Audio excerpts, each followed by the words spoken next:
Primeiramente, boa noite a todos, né? Sejam todos bem-vindos à nossa quarta aula online da Laote. Obrigada a presença de todos. E eu agradeço em nome da Liga, o nosso vice-coordenador docente, Dr. Murilo, que se disponibilizou, né, para ministrar essa aula de hoje. Ele nos autorizou a gravar essa aula, porém com dificuldade, mas vamos tentar colocá-la no YouTube, como as nossas outras aulas, no canal do YouTube da Laote UFTM. E agora eu vou relembrar os recadinhos para vocês, que acho que todo mundo já está ciente, né? Peço que todos permaneçam com o microfone e a câmera desligado, para evitar ruídos durante a aula. O formulário de presença será liberado às 8 horas, aqui no chat, então fiquem atentos, porque a partir das 8 horas não será possível mais acessar o link. Qualquer dúvida a respeito da aula, pode mandar no chat. O professor prefere que as dúvidas sejam no final da aula, mas a partir do momento que tiverem dúvidas, encaminhe no chat e no final da aula o Moab lê as dúvidas para ele. Sobre as atividades referentes a esta aula, a gente vai mandar o link para vocês depois. E agora eu vou passar a palavra para o Moab, que vai apresentar o nosso professor. E aí? Boa noite a todos. Bom, primeiro em nome da Liga, quero agradecer ao professor Murilo aí por disponibilizar, né, em ministrar essa aula. A aula tem como tema cirurgias ortopédicas.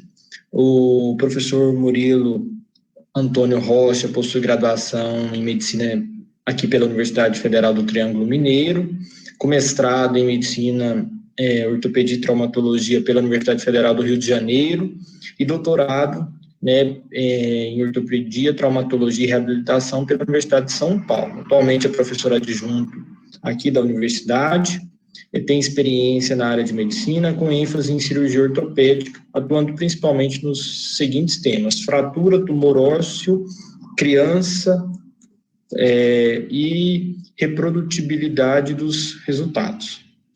Professor, boa noite. Professor, a palavra. Gente, boa noite. É muito interessante, muito estimulante participar da Liga de Ortopedia. Já participei de algumas outras ligas, principalmente a Liga do Trauma, e a Liga é uma atividade voluntária dos alunos que encerra dentro dessa atividade uma vontade de participação que eu entendo que é muito positiva para todos os alunos. Todos que participam das ligas, em geral, têm uma vontade de aprender, uma curiosidade em relação aos temas, que para nós, professores, é a coisa mais estimulante. O que mais desanima um professor é o desinteresse. Então, quando os alunos apresentam ou demonstram interesse pelos temas, nós ficamos muito estimulados e muito satisfeitos. O tema que eu vou falar com vocês hoje é sobre cirurgia ortopédica. E eu vou fazer aqui vou projetar os slides. Eu combinei com o pessoal para que vocês, se alguém tiver dúvidas, fazer no final, porque essa modalidade de conversa ainda é, para mim, novidade.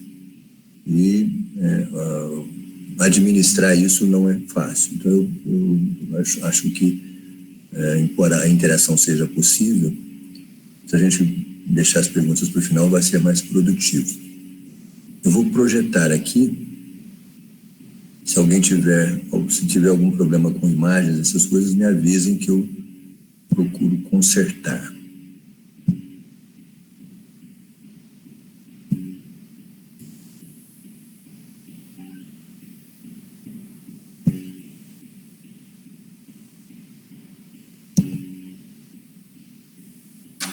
A imagem apareceu? Não? Ainda não, para mim também.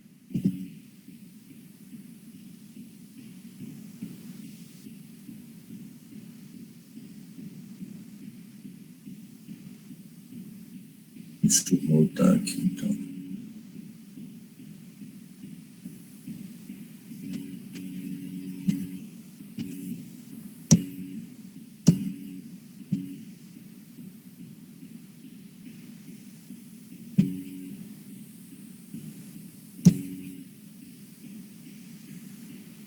Agora vai.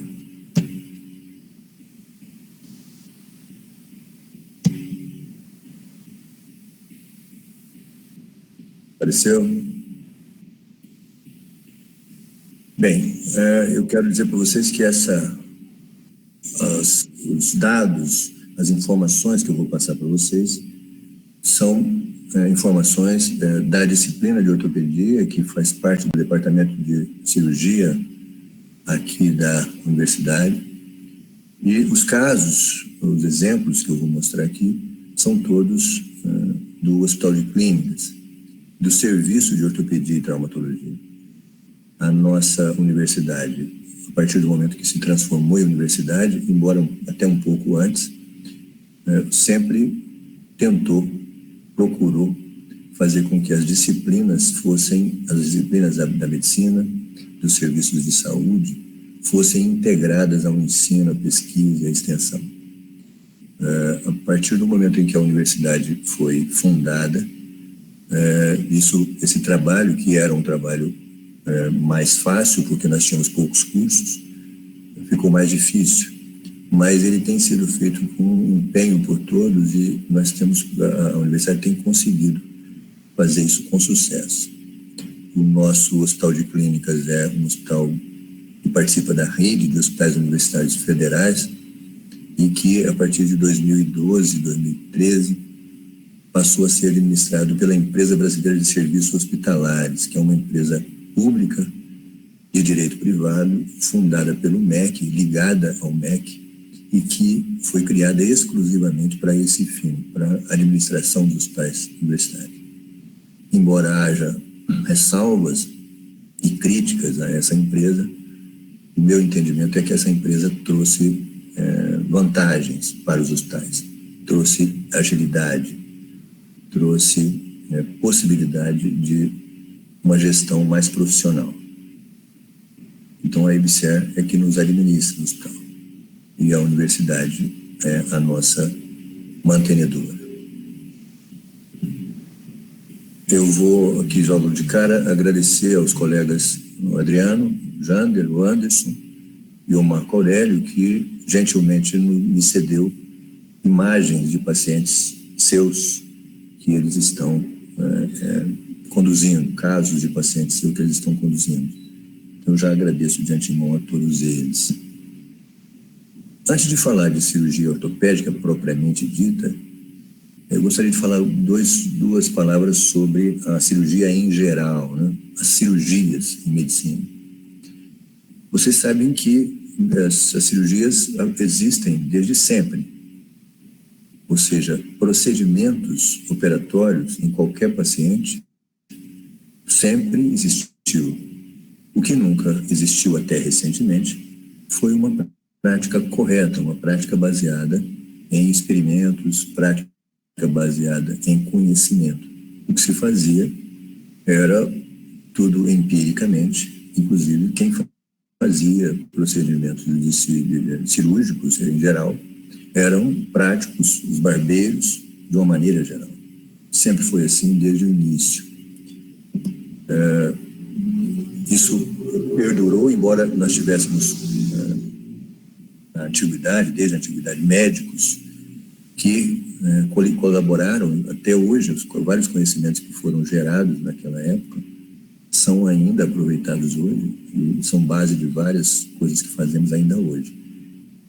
Mas a cirurgia em si, não. A cirurgia teve pouco avanço naquela época. Mesmo no século XIV, XV, XVI, na época do Renascimento, em que a ciência, em geral, tomou um impulso muito grande, a cirurgia, propriamente dita, evoluiu muito pouco. A medicina evoluiu, o conhecimento do corpo humano, vencendo algumas barreiras, principalmente barreiras religiosas em relação ao estudo do corpo humano. No Renascimento houve um avanço muito grande em relação à medicina em geral. Mas a cirurgia não. Até no século XIX, porque havia, como é óbvio, vocês podem imaginar, uma barreira muito grande para que se fizesse qualquer procedimento cirúrgico com segurança e algum conforto para o paciente. Até o século XIX não se sabia como eliminar a dor do procedimento cirúrgico.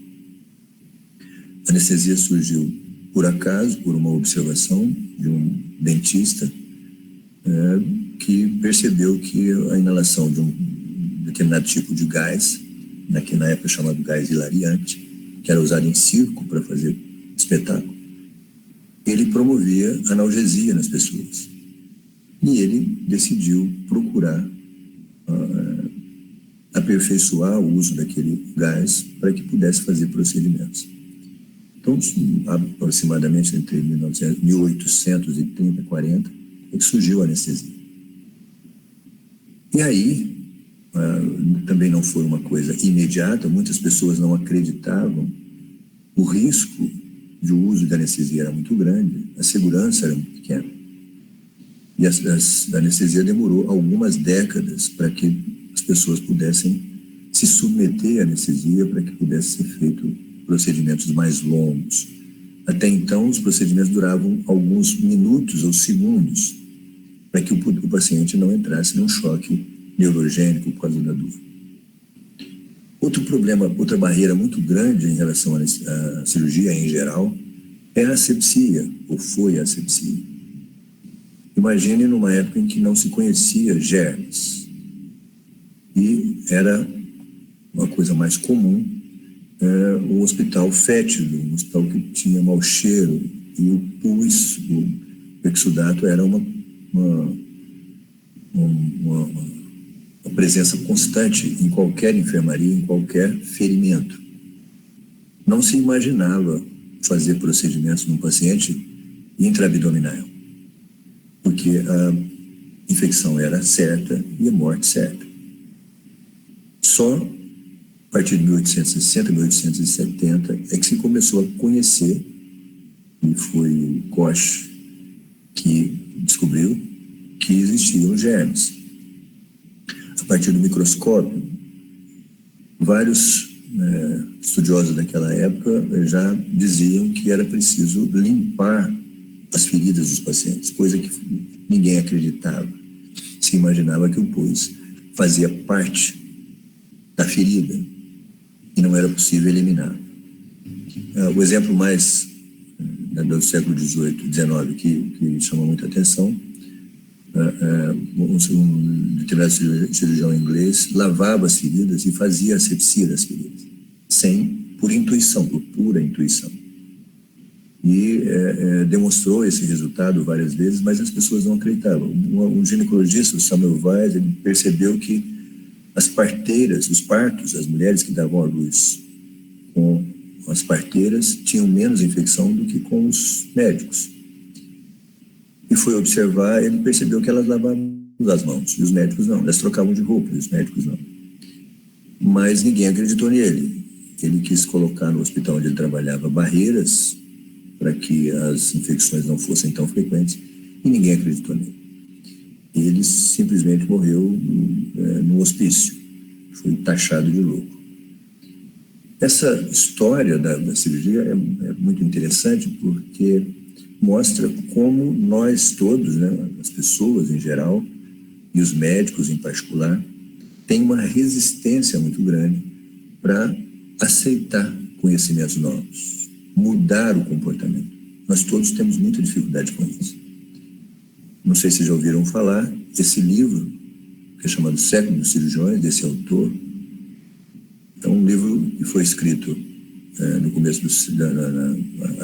algumas décadas atrás, e a história do livro é que um ancestral, esse autor é um descendente de um médico do século XVIII que presenciou a evolução da cirurgia. Primeiro, ele presenciou a primeira demonstração de anestesia e se interessou em acompanhar essa evolução, e viajou e depois acompanhou também as descobertas em relação à asepsia e os cuidados para prevenir infecções nas cirurgias em geral ao longo do século XIX até o final do século. Tem histórias muito interessantes no livro, é um livro que está disponível em várias livrarias, inclusive eu acho que tem para baixar pela internet. É um livro muito interessante de ler, fácil, uma leitura fácil, bem escrito, bastante interessante. Se tiverem alguém que tiver interesse, vão se divertir muito e aprender muito com esse livro. A história da cirurgia ortopédica, ela, claro, acompanha a cirurgia em geral, as outras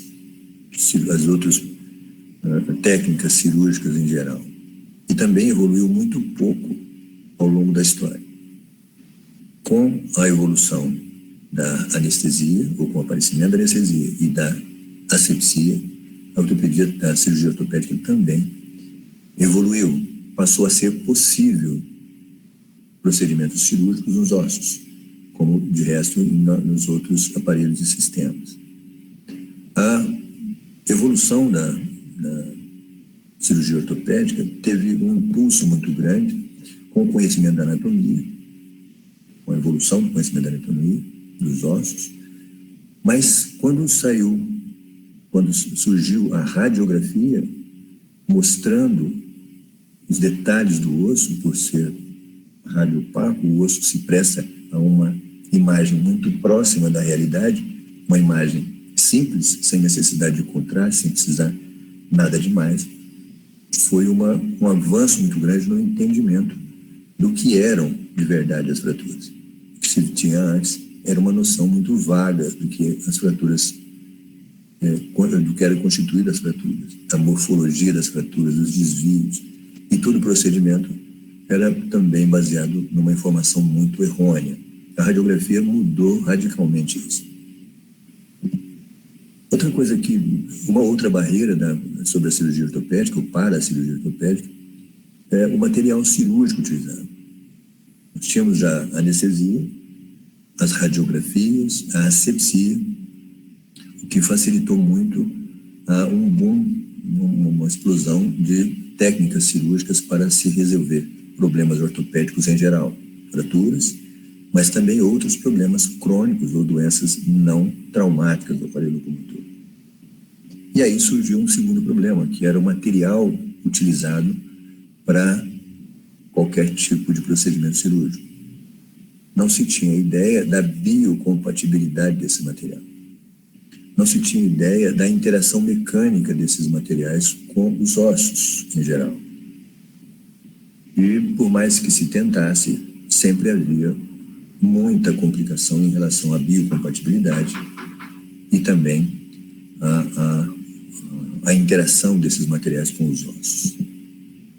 Outro problema que surge, que era difícil de resolver, é que a técnica cirúrgica era tosca, uma técnica cirúrgica muito grosseira para se abordar ossos em geral. E isso fazia com que o trauma cirúrgico fosse, às vezes, do mesmo tamanho ou, às vezes, maior do que o trauma que o paciente apresentava. Então, várias barreiras também existiram para que a cirurgia ortopédica evoluísse.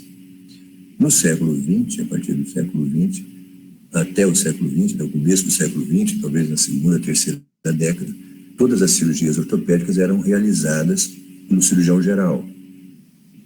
Não havia uma especialização na cirurgia ortopédica. Todas as cirurgias eram feitas pelo cirurgião geral. Isso na Europa e na América, nos Estados Unidos. Imaginem aqui para nós. A especialidade chegou aqui muito mais tarde. Como tinha uma falta de médico muito grande, as pessoas, os médicos em geral, faziam quase tudo. Então, a ortopedia como especialidade médica, ela é bastante recente, não é muito antiga. Então, o material cirúrgico que eu estava comentando aqui, os implantes, inclui também o material que a gente usa para manipular os ossos. O material era muito primário, muito rústico, e fazer uma apreensão de um osso, afastar um campo cirúrgico, tudo isso era muito difícil de fazer porque não tinha nada próprio, além dos implantes serem implantes que não tinham a biocompatibilidade necessária e a interação mecânica que também é necessária. Embora a ortopedia, aqui é o primeiro livro escrito sobre ortopedia, né? Isso foi lá em 1700 e pouco, existisse como atividade desde aquela época. A atividade do ortopedista propriamente dito demorou ainda muito para ser uma especialidade. Isso começou a mudar na década de 40, quando alguns estudiosos, alguns cirurgiões começaram a se dedicar exclusivamente à prática do tratamento de doenças do aparelho locomotor.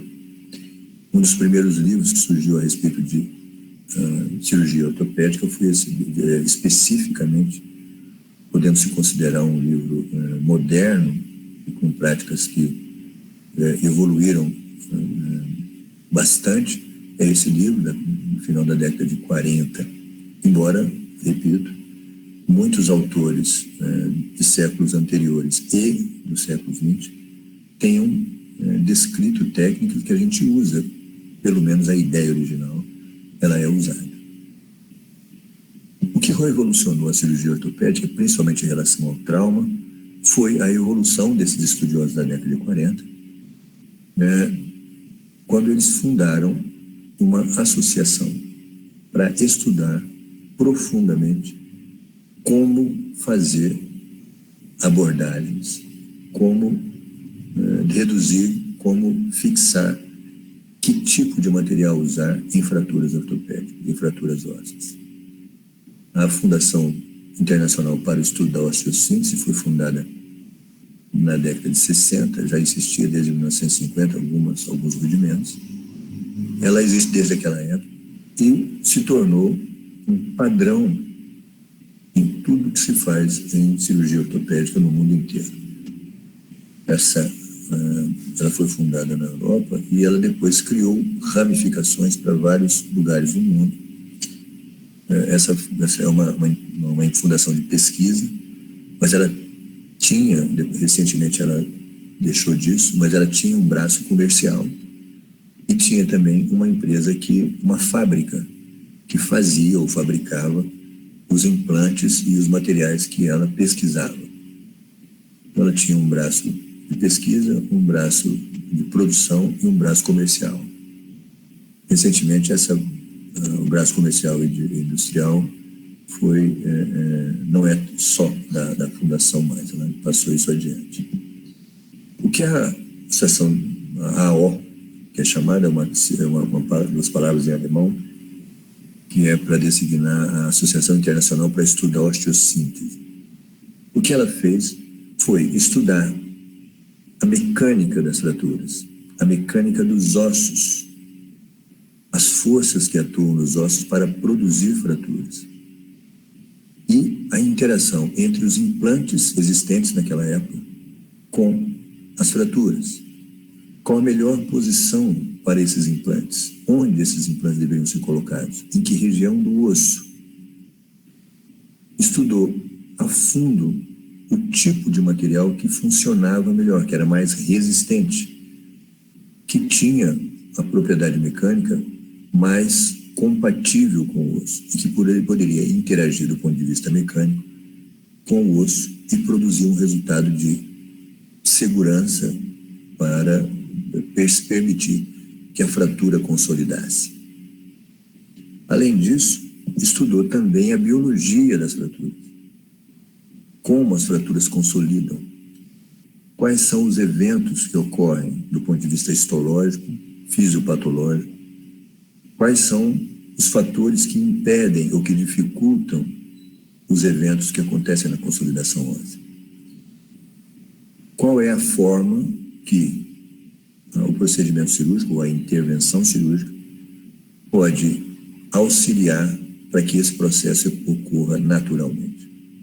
Então se estudou a fundo não só a mecânica ou a biomecânica dos materiais e dos implantes, mas também a biologia da fratura. E a evolução nesses 70 anos, 60, 70 anos que a AO existe, foi uma evolução muito grande. O que nós fazíamos na década de 60 ou 50, praticamente não fazemos mais nada do que fazíamos naquela época. A AO não só estudou os materiais, quais os materiais devem ser usados. Ela também procurou demonstrar que os equipamentos, a incorporação tecnológica inserida ou incorporada às cirurgias facilitaria muito o trabalho, diminuiria o tempo de exposição desses ossos, dessas fraturas, diminuindo as complicações, as infecções e tudo mais. Padronizou tamanhos de materiais que são de arsenal que é usado para manipulação óssea, tamanho de alicate, tamanho de osteótomos, tamanho de pinças, de perfuradores, não só do material que é implantado no paciente, mas o instrumental que é usado para fazer esse implante. A AO também não se limitou a isso.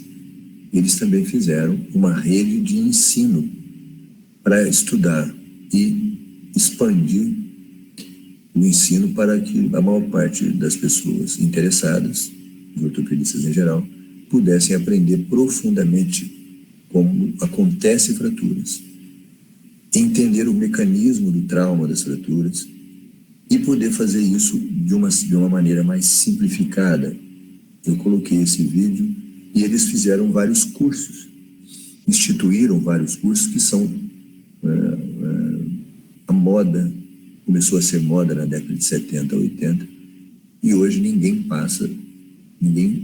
ou nenhum ortopedista consegue se formar se não fizer alguns cursos da AO. Para treinamento, para aprendizado, aprender profundamente o que é uma fratura, qual é o mecanismo, o que ocorre durante o trauma, e também para aprender as técnicas. Treinamos primeiro em modelos ósseos. Todas as fraturas, qualquer fratura, tem modelos ósseos e material próprio para treinamento. E quando a gente for fazer na vida real, a gente tem uma segurança e um conhecimento mais sustentado. A cirurgia, mais especificamente sobre a cirurgia ortopédica óssea mais comum que nós fazemos é a osteossíntese. Uma grande quantidade da nossa atividade é ligada ao trauma. E a osteossíntese, ou seja, a redução e fixação de fraturas, é a cirurgia que nós mais fazemos. E essa aqui, que está mostrando nessa foto, uma fratura de um osso longo, embora pequeno, que é uma falange, foi fixada com uma placa com 4 parafusos. Vocês vejam que a fratura foi reduzida, o traço de fratura praticamente não é visível mais, porque essa placa faz com que os fragmentos ósseos fraturados fiquem comprimidos, fiquem apertados um em relação ao outro. Essa ideia de comprimir os fragmentos e mantê-los apertados até que a consolidação aconteça, através de um instrumento como esse, com a placa, foi percebida que é possível fazer isso na década de 60 lá na AO, através de pesquisas. Essa compressão dos fragmentos faz com que a produção óssea de um lado para o outro seja muito mais rápida e muito mais certa. Então, a osteossíntese rígida, com uma fixação rígida da fratura, sem nenhum tipo de movimento, a gente consegue com as placas de compressão. Essa placa aqui está mostrando ao vivo e a cores, né, uma placa de compressão colocada, uma placa específica para a gente produzir compressão entre os fragmentos. Se vocês olharem com atenção, nós temos aqui um acesso cirúrgico, em que o osso aparece lá ao fundo. Nós temos aqui o traço de fratura que é oblíquo em relação ao osso, não é transversal, ele é oblíquo. E antes de colocar a placa, foi colocado um parafuso apertando esses dois fragmentos, comprimindo esses dois fragmentos. E depois a placa foi colocada por cima. O que essa placa consegue, que esse parafuso consegue, é uma compressão e uma neutralização de todas as forças que atuam sobre esses fragmentos que poderiam tirá-los dessa posição. Então a gente chama as placas de compressão ou de neutralização. Vocês podem ver também que todas as estruturas, ou a maior parte das estruturas em torno do osso, estão aderidas, estão inseridas no osso. A técnica cirúrgica mandatória é uma técnica cirúrgica de pouca agressividade. Quanto menos agressivo nós formos com a estrutura viva, menos lesões nós vamos causar e mais fácil vai ser o processo biológico de consolidação da fratura. Então, essa é uma placa de compressão colocada. Aqui é um catálogo da AO mostrando vários tipos de placas que nós podemos colocar. Todos os ossos, sem exceção, têm placas próprias, já desenhadas, para se adaptar àquela região, com todos os detalhes anatômicos da região.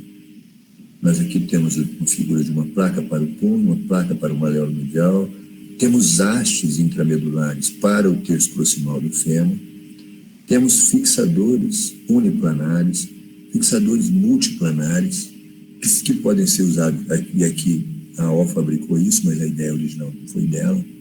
Esse fixador que está mostrando aqui no canto esquerdo é um fixador que foi inventado, foi sacado, né? Foi pensado, percebido que era um fixador útil na Rússia, na década de 40, 50, e só foi descoberto no Ocidente na década de 80. O Elizarov é um tipo de fixador bastante útil atualmente. Esses parafusos específicos, eles têm uma rosca, um tamanho de rosca, um passo de rosca, uma profundidade de rosca completamente diferente, que permite uma fixação óssea muito mais potente e muito mais segura.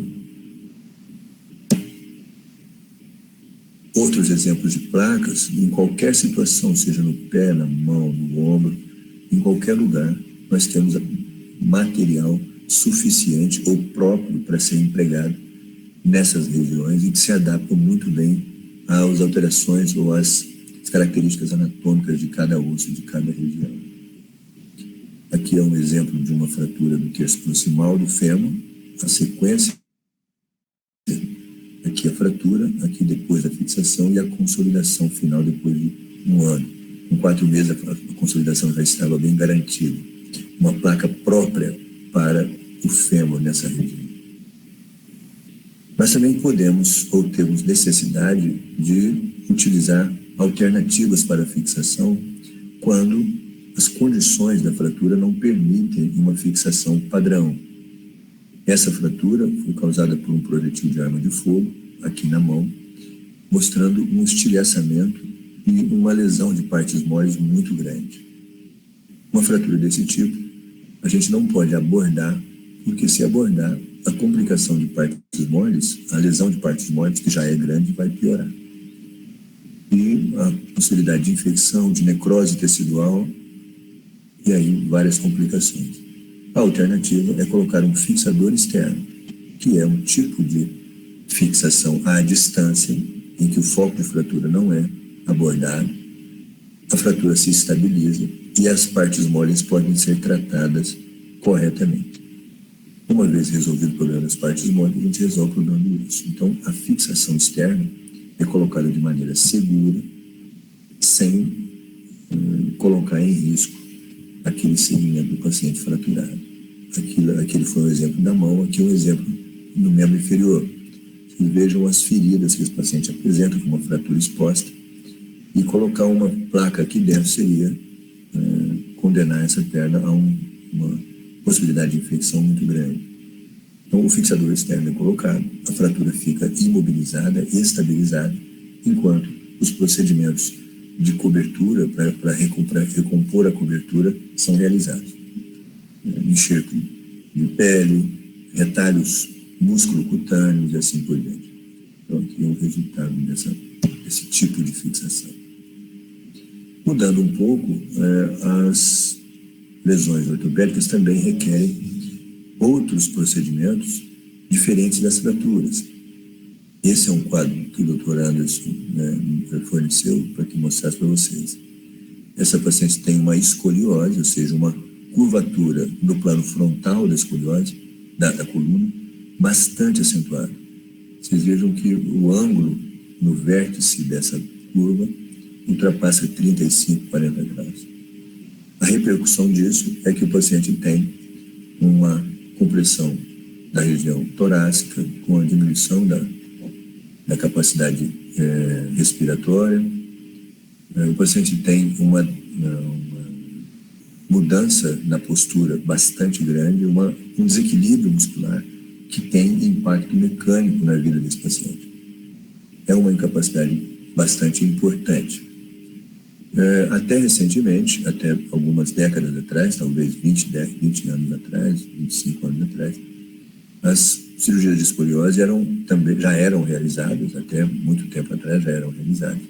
Mas os implantes que eram utilizados eram implantes muito rústicos e que não permitiam uma fixação muito segura.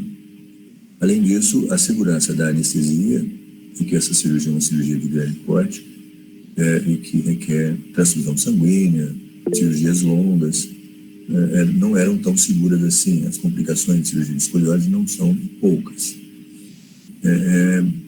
Outro problema grande que se enfrentava na cirurgia de escoliose era a possibilidade da lesão da medula espinhal. Vocês imaginam uma coluna nessa posição, qualquer movimento intempestivo que for feito, a medula espinhal e as raízes que saem da medula espinhal através dos forames nessas vértebras pode sofrer um estiramento ou uma lesão e o paciente ficar com uma lesão neurológica definitiva. Atualmente se faz as cirurgias da escoliose ou qualquer cirurgia de coluna que requer mobilidade com a monitoração do funcionamento neurológico com potencial evocado. Um neurologista, especialista, monitora o paciente para ver se está havendo algum tipo de compressão da medula e aí a cirurgia é muito mais segura. Nesse caso, foi feita a correção da coluna, da escoliose, com a colocação desse tipo de fixação, que é uma fixação com parafusos colocados através dos pedículos das vértebras. E com hastes em volta desses parafusos. São fixações bastante seguras. A necessidade de descolamento, de exposição da coluna é muito menor do que a necessidade de exposição que se fazia com os materiais que nós tínhamos até então, antes dos parafusos pediculares. E a cirurgia se tornou muito mais segura. Então, vocês vejam que a correção foi impressionante. Aqui é para mostrar uma cirurgia de coluna também do Anderson, de um paciente que tem uma instabilidade de coluna e uma compressão na coluna lombar baixa. O que é feito? É feito um acesso cirúrgico, uma descompressão disso, retirada dos processos espinhosos e abertura do canal medular na região posterior e feito também a fixação com parafusos pediculares para garantir uma consolidação óssea e uma fusão desses elementos posteriores da coluna, recompondo a estabilidade dessa região. Essa aqui é uma imagem ao vivo mostrando o canal medular aberto, a medula lá dentro, né? Claro, com a dura máter aqui protegendo, e os parafusos pediculares mantendo esses dois corpos vertebrais unidos, garantindo a estabilidade. Aqui é um outro caso da coluna, mostrando um paciente que tem uma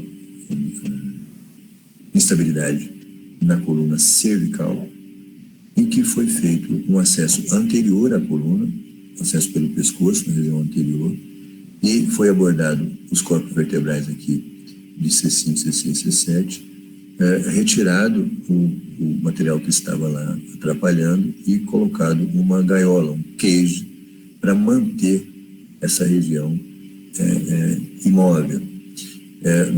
Isso aqui pode ser colocado em enxerto para promover uma fusão entre esses corpos vertebrais e manter essa região que era instável, agora estabilizada. Vocês vejam que o acesso cirúrgico nos membros é um problema, porque nem sempre a gente tem corredores seguros para chegar até o osso para colocar os nossos implantes. Imaginem na coluna, uma cirurgia na coluna muito próxima, como vocês viram agora há pouco, a medula espinhal muito próxima no lugar onde a gente movimenta, onde o cirurgião precisa colocar implantes pontiagudos, cortantes. Então o cuidado deve ser extremo e o treinamento muito grande. aqui na região anterior da coluna, é preciso afastar tudo que tem aqui na frente do pescoço, esôfago, traqueia e tudo mais. Imagina como isso é trabalhoso. Mas isso é feito com bastante segurança pela evolução técnica que houve nos últimos tempos. Para lembrar também que a ortopedia não só opera osso ou articulações ou cartilagem, a ortopedia também tem uma subespecialidade, que é a cirurgia microscópica, em que se faz rafia de nervos e tendões. O cirurgião de mão, em geral, é o cirurgião que faz as microcirurgias em ortopedia, embora alguns da cirurgia plástica também fazem cirurgia de mão e microcirurgia, usando o microscópio para poder ligar ou suturar os fascículos de forma correta, evitando distorções e aumentando a possibilidade de bom resultado nas neurorafias, principalmente. Aqui é um caso do Marco Aurélio, da cirurgia da mão, em que ele atendeu esse paciente com uma ferida no punho e que já estava suturado. A lesão parecia muito inocente, mas à medida que foi retirado os pontos para olhar a ferida, percebeu-se que a lesão era bastante profunda e havia uma lesão de todos os tendões flexores e do nervo mediano e nervo ulnar, tudo lesado ao mesmo tempo. Essa lesão, de forma jocosa, né, brincando, a gente chama de lesão em espaguete, porque parece um prato de macarrão todo cortado, esses tendões todos cortados. Então, aqui vocês veem todos os tendões cortados, a parte distal, a parte proximal, e os nervos e o nervo mediano também lesado. Nervo mediano e ulnar. Foi feita a rafia, usando uma lupa, que aumenta 3 a 4 vezes, 3 a 5 vezes o tamanho, para a gente poder perceber exatamente onde estão os fascículos nervosos, para poder fazer isso corretamente. E os tendões também foram suturados. Esse aqui é um outro caso também do Marco Aurélio, em que um paciente teve essa mão prensada por uma máquina de padaria. E houve uma lesão por abrasão, como é chamada essa lesão, em que a pele e o tecido celular subcutâneo da face volar, os 4 dedos menores da mão, foram arrancados, foram raspados. E, junto com essa raspagem dos dedos, da face volar dos dedos, com a pele e o tecido subcutâneo, foram raspados também os tendões. Esse paciente foi feito os debridamentos, até que todo o tecido necrótico fosse controlado, e ele evoluiu para uma cicatrização dessa região. Só que evoluiu com falha ou falta de todos os tendões flexores dos dedos. Sem os tendões flexores, o paciente não consegue fletir os dedos e fazer a função mais primordial da mão, que é a função de pinça, e apreender objetos, e essa mão era uma mão praticamente inútil. O que foi feito? Como não havia mais o túnel por onde os tendões se deslizam, antes de pensar numa transferência de tendão, é preciso reconstruir esse túnel. Então foi feito uma cirurgia para passar por esse local onde os tendões deslizam, um tubo de silicone.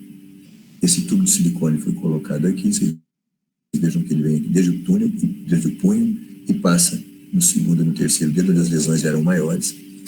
E esse túnel, isso é fechado, o paciente fica 6 semanas, às vezes até um pouco mais, com esse silicone aí.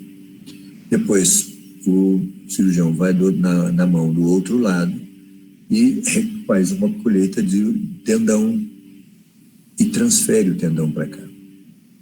Geralmente se utiliza o tendão flexor superficial do 4º e do 5º dedos, que são tendões que não fazem tanta falta assim.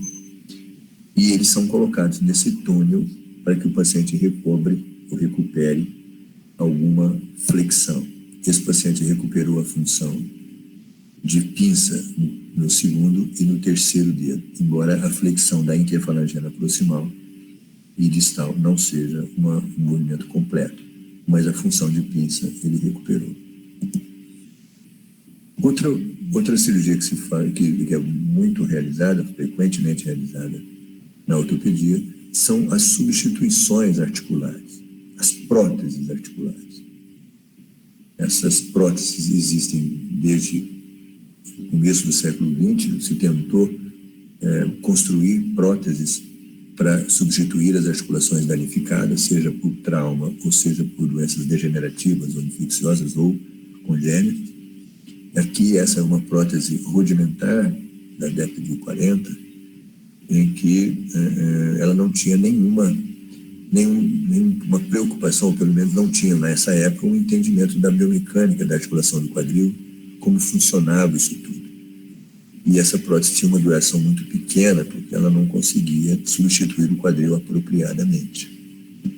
Com a evolução do material e o entendimento mecânico das características das articulações, e a primeira articulação que se prestou a isso foi o quadril, as próteses foram evoluindo. E o material que se usa para fazer as próteses é um material completamente diferente do que se usava, embora uma liga metálica, a liga metálica ainda seja mais usada. Mas nós temos titânio, tântalo, a interface entre as duas faces da articulação, que até recentemente ainda se usa muito, o metal em contato com o polietileno, já se usa para fazer a interface de uma superfície protética com a outra superfície protética, já se usa outros materiais. Cerâmica, metal com cerâmica, cerâmica com cerâmica, polietileno com cerâmica. Então, a tentativa de fazer-se próteses que têm uma duração mais longa não acaba. A história mostra que algumas tentativas foram catastróficas. Nós temos próteses que imaginou-se que seria a solução para tudo e não foi. As próteses que nós usamos hoje o desenho das próteses é muito parecido com os desenhos que se usava na década de 50 e 60. O que mudou foi o tipo de material, a usinagem do material, a produção do material metálico e a qualidade do polietileno que é usado. Essa interface aqui no quadril, entre a cabeça do fêmur, que era sempre de metal, e o acetábulo, que era de polietileno, atualmente a cabeça pode ser de cerâmica e o acetábulo também, ou a interface cerâmica-metal, ou metal-polietileno, ou cerâmica-polietileno. As tentativas são muitas para que essa interface possa durar mais. Um dos problemas da prótese é a interface. O outro problema é a interface entre a prótese e o osso, que, na grande maioria das vezes, é colocada e fixada com cimento ósseo, resina acrílica igual de dentista. E o que mudou é o mesmo cimento daquela época. O que mudou foi a qualidade do cimento e a técnica de cimentação que evoluiu de lá para cá e melhorou essa interface, essa segurança da interface. No joelho a mesma coisa. Aqui é um esquema mostrando a prótese do joelho. Cimento, metal no fêmur e polietileno na tíbia, fazendo a interface das duas. Em relação ao joelho, essa combinação ainda é a melhor que há. Ainda não há muita tentativa de se mudar essa interface. O metal e o polietileno ainda é o mais usado. Outro problema que nós temos em relação aos ossos, em relação à cirurgia ortopédica, é quando nós temos uma falha óssea, quando existe uma perda de uma substância óssea, de um segmento ósseo. O que colocar no lugar? Em geral, o que nós fazemos é colocar uma prótese, uma solução não biológica, uma prótese de metal ou de polietileno, para substituir aquele segmento ósseo. O problema é que essa prótese, as próteses articulares comuns, que não têm perda de segmentos ósseos muito grandes, a vida de útil delas já não é muito grande. Nas próteses em que é necessário retirar-se grandes segmentos ósseos, a duração dessas próteses também é menor ainda, do que as artroplastias convencionais. Então, Um problema que nós temos é a substituição do osso, o substituto ósseo. Esse caso que eu trouxe aqui é do Adriano Jander. Esse paciente é um paciente de 9 anos que apresentou um tumor produtor de osso na parte distal do fêmur e tumor produtor de osso em pacientes nessa faixa de idade, principalmente entre 10 e 20 anos, 9, 8, 9, 10 anos, até os 20, é um osteosarcoma, um tumor maligno de grande impacto na vida da pessoa, muitas vezes com metástases, dependendo da época que que esse tumor é diagnosticado, ele pode ter metástases com um alto índice de mortalidade. Nesse paciente era um osteosarcoma e foi proposto a retirada do osteosarcoma, como obrigatório a ressecção do osteosarcoma. A alternativa que nós tínhamos era a prótese.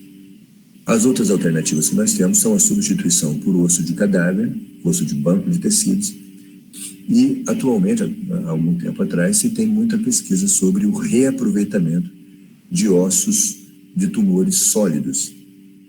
E o osteosarcoma é um deles, é o mais indicado para reaproveitamento ósseo. Isso surgiu na Ásia, na China, no Japão, em que eles retiravam o tumor ósseo, limpavam o osso e colocavam o osso em álcool absoluto para eliminar o restante do tumor que pudesse existir ali. E depois colocava de novo esse segmento ósseo no mesmo lugar de onde foi retirado, no mesmo ato cirúrgico. Mostraram que havia algum sucesso com isso. Isso despertou interesse e houve pesquisas em relação a isso desde muito tempo atrás. O que sempre foi defendido é que se deveria ser feito com a irradiação desse osso no aparelho de radioterapia para eliminar todas as células neoplásicas e aí recolocar novamente na posição. Atualmente, o que tem sido feito com mais frequência é a utilização da congelação desse segmento ósseo para eliminar todas as eventuais células neoplásicas que não foram eliminadas pela quimioterapia e aí tornar seguro a recolocação do mesmo segmento ósseo naquela região de onde ele foi retirado. Esse paciente foi proposto isso e essa cirurgia foi realizada recentemente aqui no hospital.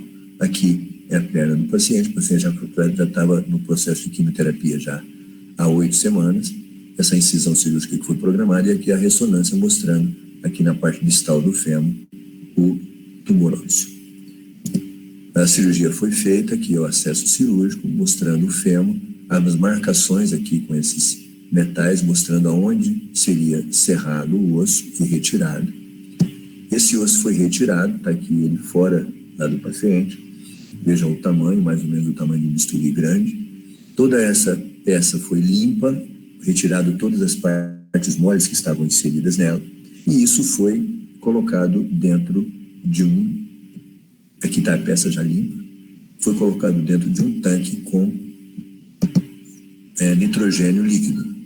Esse é um vídeo mostrando na hora que colocou o nitrogênio líquido dentro do balde, a quantidade necessária, e a peça foi colocada dentro desse balde. Essa peça fica aí aproximadamente 20 minutos para que ela sofra toda aquele processo de eliminação de todas as células neoplásicas que a quimioterapia pode não ter conseguido eliminar. Uma vez feito isso, a peça é retirada, está aqui a peça toda congelada, né? O que se imagina, o que acontece é que essa congelação a menos 100, menos 110 graus, quebra todas as proteínas nessa peça, das células neoplásicas e das células normais também, ficando basicamente só a matriz mineral do osso. Essa peça é deixada 15 a 20 minutos fora na temperatura ambiente, depois é colocada num balde com água, com soro fisiológico, mais 15 minutos, e depois recolocada aqui na perna do paciente. Aqui a foto mostrando, colocada novamente, a placa fixando como se fosse uma fratura, aqui a radiografia mostrando uma placa com os parafusos fixando. E o que se espera, o que a experiência mostrou, é que esse osso do próprio paciente, ele é mais, a possibilidade de consolidação ou reintegração desse osso é muito maior do que um osso de cadáver. Certamente porque ele é desse paciente. um osso de cadáver seria de outro paciente e teria algumas características que interferem nessa integração, nessa osteointegração. Certamente nós não temos células vivas nesse osso. O que vai acontecer aqui é uma invasão desse enxerto autólogo do próprio paciente pelos vasos e uma deposição aqui de matriz mineral óssea e matriz orgânica com colágeno e refazendo esse osso. A experiência mostra que isso acontece com bastante frequência. Então, vale a pena a gente apostar nesse tipo de tratamento, porque é uma solução biológica, não é uma prótese. Esse paciente, se curado do tumor, se for o sucesso da quimioterapia e do tratamento com nitrogênio desse paciente, ele está livre do tumor e com o osso normal. Qual que é a dificuldade que nós vamos ter com esse paciente? Aqui, durante a retirada, a barreira entre o restinho de osso aqui da articulação e o tumor era a cartilagem de crescimento. E essa cartilagem de crescimento teve que ser tirada junto com a peça, porque ela era a nossa margem de segurança para saber se o tumor acabava ali ou não. Então, esse osso, nessa região do fêmur, ele não vai crescer. Esse paciente tem um potencial de crescimento ainda muito grande, tem só 9 anos, é um menino, vai crescer até 15, 16 anos, e essa perna vai ficar mais curta. Mas podemos fazer futuramente um alongamento para diminuir essa diferença. Então, essa é uma cirurgia que nós começamos, o Adriano aprendeu isso e nós fizemos isso no hospital recentemente. É uma coisa que vale muito a pena. Um outro tipo de cirurgia que nós fazemos em ortopedia, e não traumática, não relacionada às fraturas, são as ressecções tumorais, radicais. Essa aqui é uma fotografia de um paciente relativamente novo, com um sarcoma na região da axila e do braço. Vocês vejam que o tumor muito grande, de crescimento muito rápido, ulcerado, sangrando abundantemente, e que não havia possibilidade de ressecção do tumor sem o sacrifício daquele segmento. Então, foi proposto para esse paciente uma desarticulação, que é chamada, a cirurgia chamada de desarticulação interescápulo-torácica, em que é retirado todo o membro superior junto com a escápula, deixando um retalho de pele dorsal para que essa ferida seja fechada. Esse aqui é o planejamento da cirurgia, por onde as incisões vão. É seccionada a clavícula e retirado todo o membro superior até a escápula. Aqui é o membro retirado com o retalho de pele do tórax em conjunto. Esse paciente sobreviveu ainda muito tempo depois dessa cirurgia. Uma outra cirurgia que é muito realizada em ortopedia são as artroscopias. Até a década de 80, todas as cirurgias que a gente fazia nas articulações eram abertas. Se fazia uma incisão e a articulação era exposta para fazer o procedimento. A partir da década de 80 e da década de 90, isso foi espalhado para todo lado. Começou-se a fazer os procedimentos ortopédicos dentro do joelho, principalmente, com artroscopia, uma cânula com uma câmera na frente e mais 2 portais em que se colocam as pinças e se faz os procedimentos através de uma visualização da articulação através da câmera. Isso evoluiu muito nos últimos anos, na década de 90, do nosso século agora, 21, uma evolução muito grande do aperfeiçoamento desses materiais. Começou com o joelho e atualmente se faz artroscopia de qualquer articulação, aqui do ombro, do tornozelo, do punho, até articulações dos dedos do pé se tem feito cirurgias também artroscópicas na coluna vertebral. Se faz descompressão da coluna vertebral posterior com artroscopia, com anestesia local. Ou seja, uma cirurgia minimamente invasiva, que é uma solução quase mágica para os problemas articulares que até então eram praticamente impossíveis de ser resolvidos. A gente consegue ver uma articulação muito mais claramente através de um aparelho de artroscopia do que se abrir cirurgicamente uma articulação. Porque com a câmera lá dentro, e com a injeção de líquido ou ar dentro dessa articulação, a gente consegue expandir a articulação e ver todas as estruturas com detalhes, coisa que no acesso cirúrgico nem sempre a gente consegue. Então, a artroscopia foi uma evolução muito grande em relação ao tratamento possível de lesões articulares em geral. Atualmente se faz para o quadril, para a coluna, para todas as outras regiões. Aqui para o cotovelo, no quadril, ela é muito utilizada. A artroscopia vem de encontro ao que a gente sempre está evoluindo para a cirurgia ortopédica, né? Antigamente as cirurgias eram imensas, os acessos cirúrgicos eram muito grandes. E a agressão cirúrgica muito grande leva a complicações também muito grandes. Necrose de pele, retração cicatricial muscular, retração cicatricial dos ligamentos, da cápsula articular, levando a rigidez articulares que não são possíveis de melhorar. Fora a exposição muito grande desses tecidos, aumentando a possibilidade de infecção. O advento da radiografia dinâmica, com os aparelhos de raio-x dinâmicos, com os arcos cirúrgicos, né, facilitou, diminuiu a necessidade de se olhar os ossos ao vivo e a cores. Facilitou muito a inserção de implantes com incisões muito pequenas. A cirurgia minimamente invasiva tem avançado desde há mais de 20 anos, a passos largos. E cada vez menos nós fazemos incisões muito grandes. Os implantes são desenhados para que possam ser colocados de maneira também minimamente invasiva, utilizando incisões cada vez menores. E o que garante que esses implantes estão na posição correta é a técnica cirúrgica e a visualização nas radiografias e no raio-x dinâmico. Nós estamos evoluindo também para implantes em que esses implantes sejam produzidos com material biológico, que possam ser integrados aos ossos, que não precisem ser retirados, que não causem nenhum tipo de reação, mas possam ser integrados aos ossos. Completamente.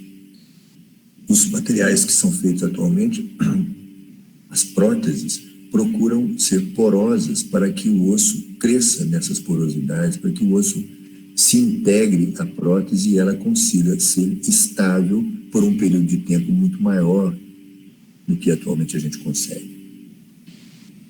A usinagem e a produção de materiais cada vez mais sofisticados, com material próprio, que tem uma biocompatibilidade cada vez mais perfeita, cada vez mais próxima da do osso, faz com que o resultado dessas cirurgias sejam cada vez melhores. Um grande problema que nós temos é o preço. A cada inovação tecnológica dessa, o preço aumenta. A inflação médica é uma inflação muito superior à inflação econômica e financeira. Todas as comparações mostram que a inflação de material médico, de incorporação tecnológica na área médica, é muito superior à inflação comum, à inflação econômico-financeira de outras atividades, porque realmente custa muito caro. Os implantes cada vez mais sofisticados, um material cada vez mais caro, que oferecem um resultado muito bom, mas o acesso para todo mundo desses materiais, nós ainda estamos longe de conseguir. O que está se desenhando também na ortopedia, como já é prática na cirurgia de próstata, algumas cirurgias abdominais, é a cirurgia robótica. A cirurgia robótica uma pessoa, um médico, coloca dados sobre a lesão num computador e o computador determina as ações de um braço mecânico para fazer cortes ou facilitar as ações cirúrgicas naquela região. A cirurgia robótica já é usada na próstata, algumas cirurgias abdominais, e em ortopedia está engateando, mas nós já temos cirurgias robóticas para próteses. O futuro que nos aguarda certamente será a inclusão de aparelhos que possam nos guiar de forma segura nas nossas secções, nas nossas inserções de implantes. E ao outro lado dessa evolução, certamente serão os implantes. Implantes biológicos, implantes que não causem nenhum tipo de reação e que possam ser integrados aos ossos de uma maneira geral muito mais acentuadamente, muito mais totalmente do que são atualmente. Os substitutos ósseos têm evoluído, atualmente se usa muito substituto ósseo com algum tipo de estímulo de integração óssea, mas ainda estamos longe de chegar a um substituto ideal. A hidroxiapatita, o estímulo com plasma rico em plaquetas, a proteína morfogenética, nós temos vários tipos de pesquisas em andamento, mas ainda não se encontrou. Transplante de colágeno, transplante de condrócitos, tudo isso são modalidades que estão em pesquisa, algumas com resultados promissores, mas ainda a tecnologia não chegou ao ponto de usar isso de forma corrente.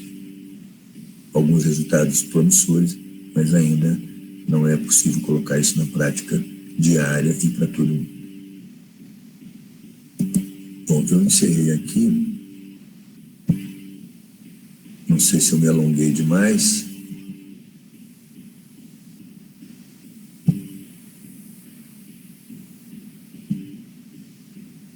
Se vocês fiquem à vontade aí, se vocês quiserem fazer perguntas. Só não pode fazer pergunta difícil.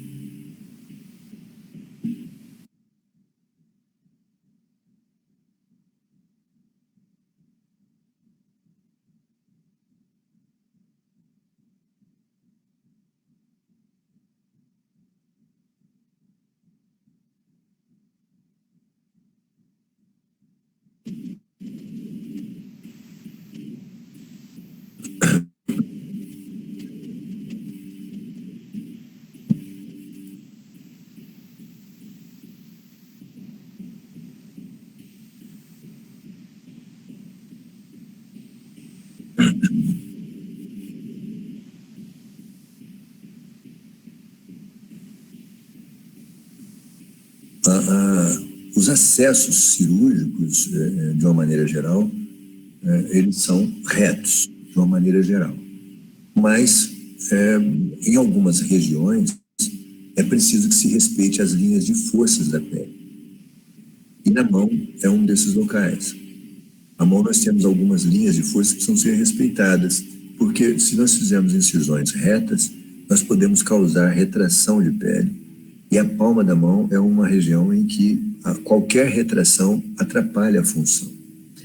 Então, as incisões são planejadas para que não cruzem de forma perpendicular as linhas de força. Quando é necessário cruzar as linhas de força, nós procuramos fazer incisões que tenham que esse cruzamento seja em torno de 30 graus, 45 graus, para que a retração não seja muito grande.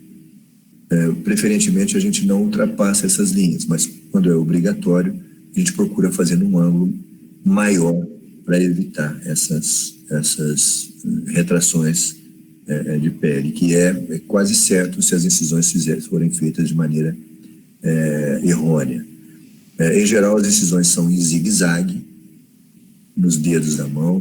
Na mão, a gente obedece às linhas proximal, distal da mão, as linhas oblíquas da mão, e no punho as incisões também são em zigue-zague para evitar uma incisão reta que possa ser perpendicular às linhas de força.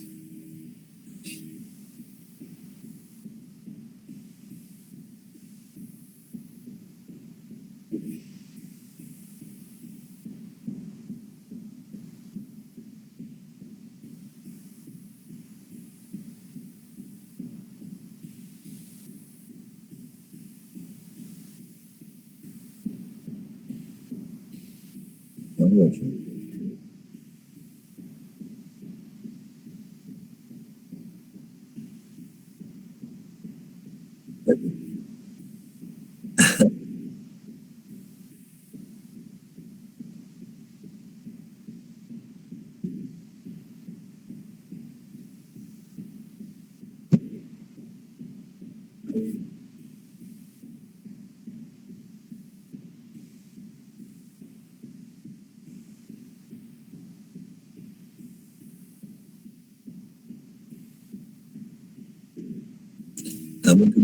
Tá muito bem, Thaisa. Boa noite. Por nada, um abraço a vocês aí. Até a próxima.